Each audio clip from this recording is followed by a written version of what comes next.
Lýstu fyrir mig hvernig þetta var þegar voru að fara hérna út í nótt?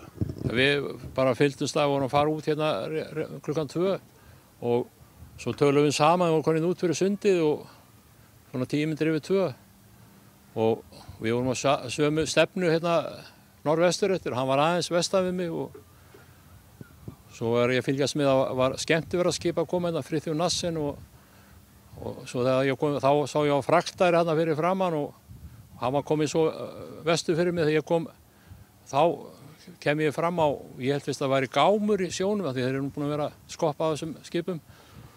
Svo sá ég fiskikar, svo ég kem næra því að það var lítið myrkur, þetta var hann fyrir 3 og þá sé ég þetta báð og næra, þá sé ég nafnið á hann og þá fekk ég bara stingi í hjartað sko. Þetta er góðu vinn, búin að þekkja í 40 ár rúm. Og báturinn á hvolfi og ég kallaði strax bara í gæslun og bara fá þyrlu og reyna bara að gera eitthvað sem fyrst. Og þá varstu ekki búin að sjá hann í sjónum? Nei, þá var hann var bara fastur inni og ég sagði þeim að hann var fastur inni í bátnum, lét á vita því.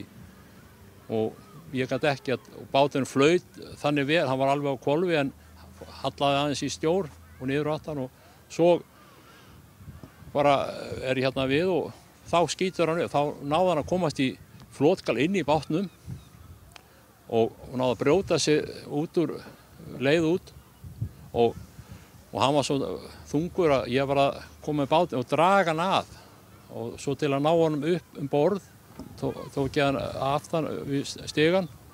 Ég lét hann setjast á grindina meðan hann var hans og ég sagði slakað á bara, aðeins róa okkur núna, við erum góðum málum og svo til að ná, hann var gallinn fullur á sjó, þannig ég var að skera skálmannar af til að ná honum borð, annars hefði ekki náð honum.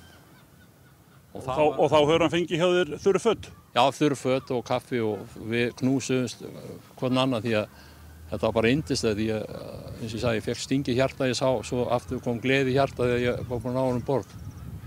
Þetta er að besta sem að nokkuð sjómaður getur tekið þátt í, það er að bjarga öðrum. Varstu búinn að sjá skemmdirnar þá á skrokknum hjá honum? Nei, ég tók ekki eftir því að hann halla og ég var að horfa hvernig ég sæi að ég sá ljós inn í bátnum og hvernig hann væri og ég gat ekkert gert sko, það var að versta sko. En hvað sagði hann? Hvað hélt hann hafi gerst? Hann bara, það var bara högg. Það var eina sem að ég datt strax, ég held að ég leti landhelgisgæsluna vita því að fraktarinn hefði verið þarna sem verið komið fram hjá mér og þannig hefði passað við fjarlægðinni í hann að það var alveg blíða. Það var ekkert á sjónum og þó lendir á rekaldi á svona bát þá fer ekki að hvolf, það bara fer skrúan og stýrið. Þetta er 5 tonn bát, það þarf eitthvað mikið til að svona bátur fara á hvolf. En það er mjög áberandi skemmdir á honum sem að maður getur svona ímyndað þessi jafnvel eftir perustefnið. Já, það er komið líka ljós að það er skemmdir á skipinu, það er inn í Vestmannaeyjum. Þannig að þetta fer bara hjá gæslunum sko að það verður rýnt ofan í þetta hvernig þetta er. Og þú náttúrulega tekur bara stefnuna á land með kappann? Já, ég bara og þegar ég kem í land þá býður hérna sjúkrabíll eftir honum og ég tala aðeins við lögregluna og svo fyrst þetta fór vel þá bara dreif ég mig á sjóinn aftur og gekk bara vel. Bara með skemmtinn? Já, því að maður er uppskerinn sem maður sáir. Maður er búinn að læra það í lífinu og það skeiði þarna sko, það var alveg bara mjög gott. Er þetta þinn stærsti róður? Já, ævinni. Ég er búinn að vera 44 ára á sjó og það er ekki að þetta er stærsti róður sem ég á nokkuð tíma. Ég vona að þau eru aldrei að fara svona róður aftur. Ertu eitthvað búinn að heyra í honum? Já, ég heyrði aðeins í honum í morgun.